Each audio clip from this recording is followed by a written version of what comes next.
कोल्हापुरात 1 ऑक्टोबरला खंडे नवमीनिमित्त मराठा आरक्षणासाठी शस्त्रपूजन आंदोलन होणार आहे। मराठा आरक्षणासाठी करवीर गॅझेट लागू करण्याची मागणी या आंदोलनाच्या मार्फत केली जाणार आहे। भवानी मंडप या ठिकाणी तुळजाभवानी मंदिरामध्ये खासदार शाहू छत्रपती यांच्या हस्ते शस्त्रपूजन केलं जाईल। या आंदोलनाची घोषणा कॉमन मॅन संघटनेचे ॲडव्होकेट बाबा इंदुलकर आणि प्रजासत्ताक संघटनेचे दिलीप देसाई यांनी पत्रकार परिषदेमध्ये केली।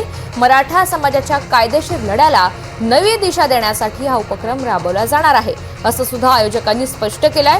आता सामर्थ्य आणि विजयाचं प्रतीक मानली जाणारी ही खंडेनवमी आणि त्याच निमित्तानं ही मोठी घोषणा करण्यात आली आहे। मराठा योद्धा मनोज जरांगे पाटील यांच्या प्रेरणेमधून या संघर्षाला चालना मिळत असून समाज बांधवांना मोठ्या संख्येनं यावेळी उपस्थित राहण्याचं आवाहन आयोजकांनी केलं। की हैदराबादचं निजामाचं हैदराबादची गॅझेट आहे, ती आवृत्ती एडिशन नंबर 1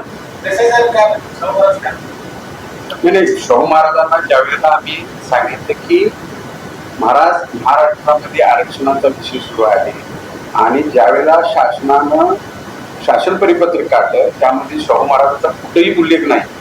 त्यामुळं 26 जुलै 1902 ला हे जे काही गॅजेट प्रसिद्ध झालं, ह्या गॅजेटचा ह्या सरकारला कुठेही उल्लेख करण्याचा त्यांचा मानस नाही आहे आणि ते जाणून बुजून छत्रपती शाहू महाराजांचं नाव